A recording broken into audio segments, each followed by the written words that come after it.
Lectures on the Second Epistle of Peter, Chapter 2, by William Lincoln. Here we have traced in solemn words by the Spirit, the decline and corruption of the professing Church, the means by which it is accomplished, and the doom of those who are the chief agents in this satanic work. More awful picture than is here given, more fearful tones than those in which the doom of such is recorded, are not found in the Word of God. In Peter's first epistle, the enemy appears as a roaring lion persecuting, in this second epistle as a serpent seducing. There he is without, here we are warned he is within. There shall be false teachers among you. Have we any clue as to where these are to come from, or what class of false teachers they are, to which the apostle here refers?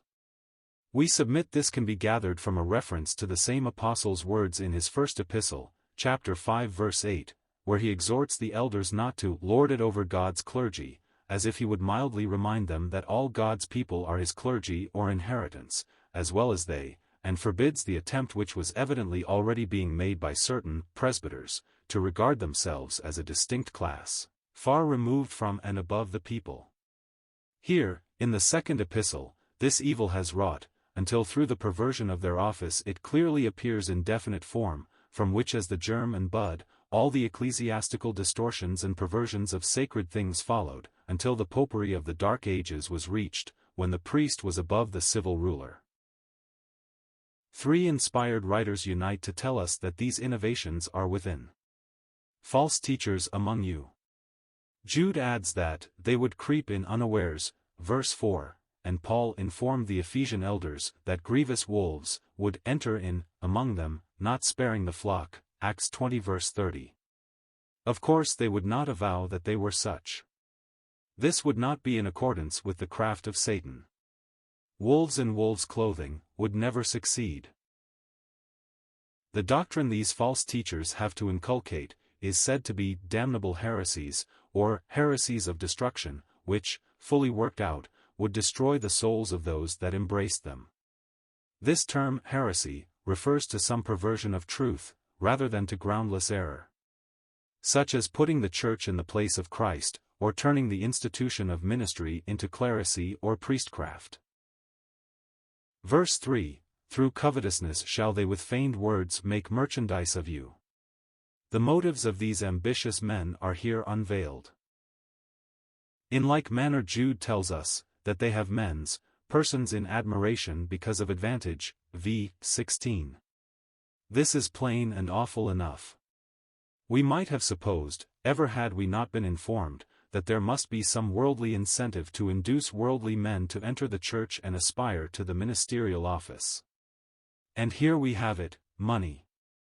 And this filthy lucre is, we know, to exercise its malignant influence unto the end, for, when Babylon's guilt is at last uncovered, she is seen to have trafficked in the bodies and souls of men, Revelation 18 verses 11 to 13. That these false teachers will have success, the word leaves no doubt. Many shall follow their pernicious ways. This word, many, is more comprehensive than the word, some, employed by Paul in 1 Timothy 4 verse 1. To set forth the number of followers that popery would claim, for, although all in Christendom would not be prepared to go the extreme length of papal error in forbidding to marry and abstain from meats, many would be found in less advanced stages of apostasy. And a further mark of their success is found in the fact, that by their instrumentality, the way of truth shall be evil spoken of. The perversion of God's truth was now so extensively embraced that darkness soon took the place of light, and all who dared to protest or raise their voice against error, were branded heretics and other opprobrious names given them. A third mark of the success of these false teachers is their presumption and arrogance. They speak evil of dignities and despise government, or as Jude describes them, they despise dominion and speak evil of dignities, verse 8. Popes and prelates ruled in Christendom, usurped the rights of kings, and even gave the dominions of refractory potentates to other rulers. The manner of life of some at least of these is next revealed. Them that walk after the flesh, in the lust of uncleanness and despise government, verse 10, as Jude, referring to the same class, says, "These filthy dreamers defile the flesh." Extreme heights of ambition and depths of degrading lust are here brought together. And as all who are conversant with history too well know, the internal condition of the professing church, and the unclean lives of many of its highest ecclesiastics, were at their worst, when it appeared outwardly most to flourish. Thus would God teach us, that when men are bent on self-exaltation and by daring assumptions would steal away from the glory of Christ to exalt themselves, then they are most entirely abandoned to their own lusts and allowed to sink into the lowest depths. Then, last of all, we have set before us the doom of these false teachers. They have forsaken the right way, following the way of Balaam, the son of Bosor, who loved the wages of unrighteousness, verse 15. Woe unto them, for they have gone in the way of Cain, and ran greedily after the error of Balaam for reward, Jude 11. The mention of Balaam, as an illustration or type of these teachers and their work is full of meaning. Balaam, at the call of Balak, the king of Moab, and with a promise of reward, first sought to curse the people of God, but in this he failed, for the curse was turned into a blessing. But his next attempt, which was by siren blandishments to tempt them to abandon their plea of separation, and form unholy alliance with the daughters of Midian, succeeded, and thus have these false teachers by their introduction of the doctrine of Balaam, Revelation 2 verse 14, brought the church into an adulterous alliance with the world, James 4 verse 4. What open persecution failed to do, smiles and craft accomplished through the agency of the clerics within the church's own bosom. Then, great swelling words of vanity, or empty assumptions, drew crowds of empty professors around them, whom they quickly make merchandise of, by getting them to become members of their church and thus increase its revenues. That the world, especially the foe that overcomes these Balaamite teachers, and those whom they seduce, is clear from the words, for, if after they have escaped the pollutions of the world through the knowledge of the Lord and Saviour Jesus Christ, they are again entangled therein and overcome, subsequently and under pretext of religion, the latter end is worse with them than the beginning. The judgment of such, though awful in the extreme, is not more than we might expect. For if sin itself be hateful to God, what must it be to lead others into sin? And if sin generally be so deadly, how shall he characterize sin committed under the guise of religion, and by its professed teachers too?